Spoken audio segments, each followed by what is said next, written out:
You obviously don't animate in a vacuum.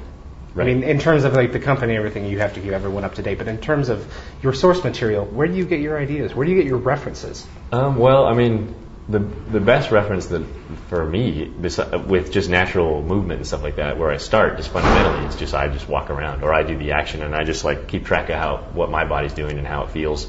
And if we need to go to the next level, we have a camera, and we can actually film reference, film each other doing a certain motion, and keep track of what's going on, and go back to that and use it.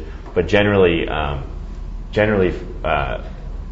we just do it. I mean, and it like I've done it. I've done a lot of these things, like a walk cycle or run cycle, or stuff for games, like a lot of times. So I mean, I can do it. Just you can kind of just start with what's in your brain, and I've walked it enough, But if it's a specific character, or if I'm really having a problem with it, then yeah, the first thing I do is just get up and walk it myself and say, what am I doing here? And usually that's plenty. But beyond that, like for something specific, like for Stargate, we'll watch the show. Like for the Asgard, I was watching a lot of what they do to get an idea of like what we can do and how far we can take that. And then a lot of stuff with Teal, with the fighting and everything like that. We want it to feel like the show as well, but we're pushing the realism to a more stylized direction, because I think that'll be more fun. But you can either follow the show to the letter, or follow real life, or take it in a slightly stylized direction. Right. Yeah. So. And I think in games, people don't want real life. They're playing a video game. Yeah. And I think you can go too far with that, But I think if you go just right, you're at this sort of Hollywood area where it's sort of surreal, exaggerated, stylized to a point that's like more, like it's bigger and funner. So. Yeah. Most of the races in Stargate are bipedal. Right. Does this make things easier because it's a common form? That means 2 legs.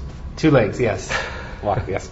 Does it make things easier because it's a common form of locomotion, or more difficult because it's easier to spot flaws in terms of like a player? Oh, well, I mean, yeah, it's more difficult in that sense because, I mean, everybody's a critic when it comes to human motion. If you see a human walking in some computer animated thing or something, and it's bad, even if you're not an animator. I don't walk like that. Because everybody knows how people walk. I mean, even just like subconsciously, like if you see it, even if you've never thought about it before, something's not right.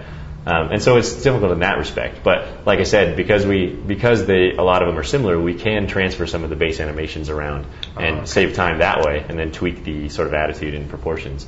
And also because it's easier because we can just get up and walk it. Now, if I have to do like a 4-leg or a 8-legged spider thing, I can't really just get up and like move. How would a spider move? No, I've got to really think about it, or watch a bunch of videos or something like that. So it's both. I mean, people are more critical about those things, but at the same time, there's more resources available for us to use. Is there any particular kind of animation that you're developing that's specific to Stargate that you've never developed before?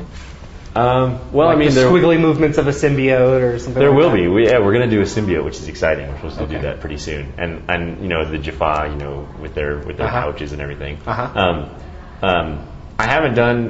I've done a little bit of staff combat. I mean, there's more staff stuff, but the firing from the staff is new. Yes.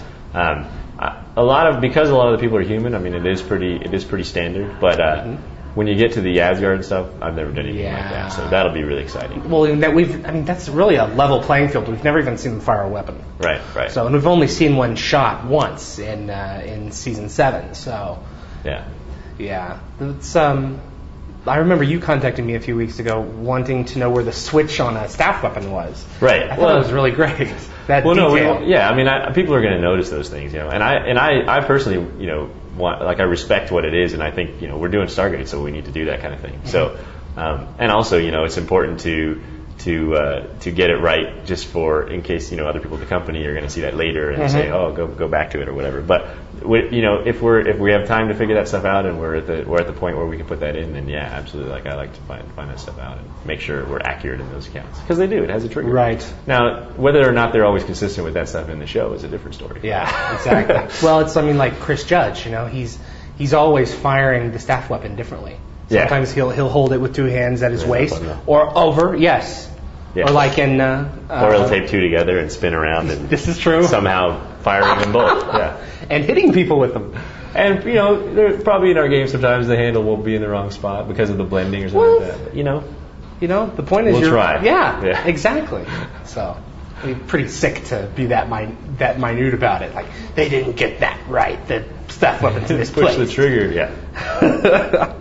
Well, an old version of the staff that we had, the hands were like way up on it. Didn't even have, like, it wasn't even right. It was very funny. So yeah, I mean, I think that's that's not going too far. The trigger on the staff. So, but yeah, I mean, I want it to be Stargate. Right. I want it to be something else. So. Okay.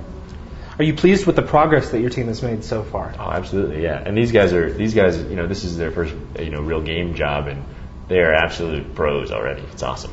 Okay. Yeah, I couldn't have 3 better animators. It's really been easy to kind of just give them stuff and let them do it, and they're really good about feedback and really good about working together, and sort of like unifying the look of all the characters and stuff like that. So it's been awesome. Do you plan on playing the game? Well, I do, because I'm making it.